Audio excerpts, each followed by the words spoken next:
Tom, thanks for being here today. That's alright, Kevin, no worries. What have you been up to? I just finished a short day at uni. Nice, nice. What were you doing there?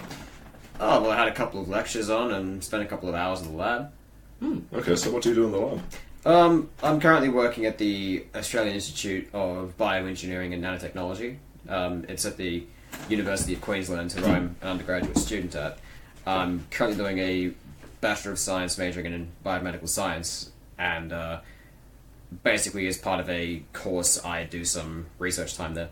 Nice. What brought you into that in the first place? Well, I was luckily able to know someone on the inside who got my foot in the door, and it really helps as a step up to get into honours from undergraduate if you know people. So I basically leapt at the opportunity.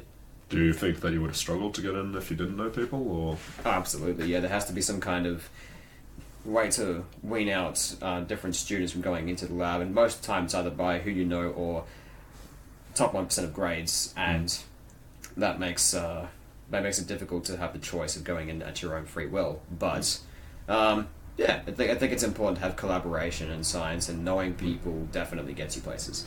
Okay, so in what sort of situations would you need to collaborate in your Well, lab? I currently work with a group of 5 people in the Rolf lab at the AIBN. There we basically work together both in the wet lab, it's called, where we actually deal with live tissue sectioning, animal models and such, imaging, as well as in the office work as well.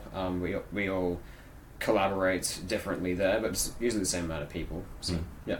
So would you say that you enjoy that aspect of it, or are you driven to other?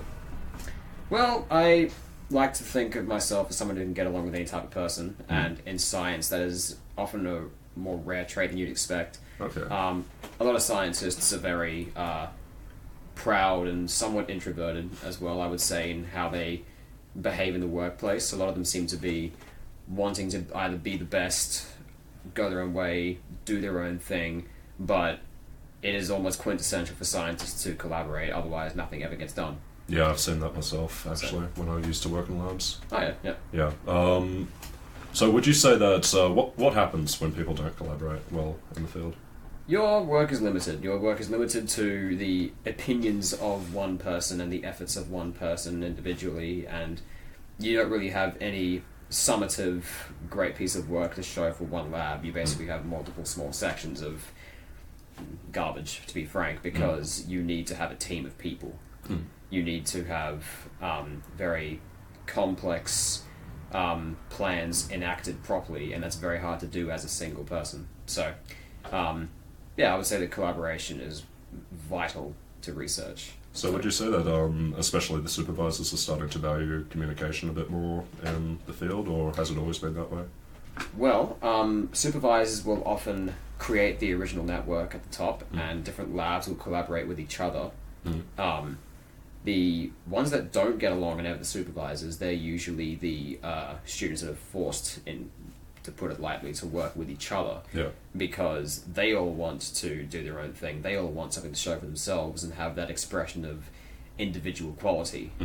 But there needs to be some kind of uniform direction as well, and that's very hard when people want to just, shine their own light. And so I would say that the main problem is with the students, not with the supervisors, in terms of collaboration.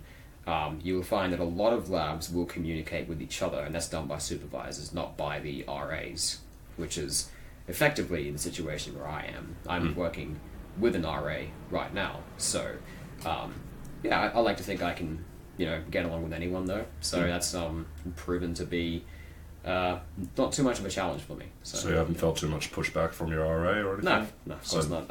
The RA happens to be a friend of mine, but there are others in the lab as well. But we all seem to get along quite nicely, so it seems to be a pretty strong team, I would say. So would you say that the labs that are the most successful, what would you say, what characteristics would the people have?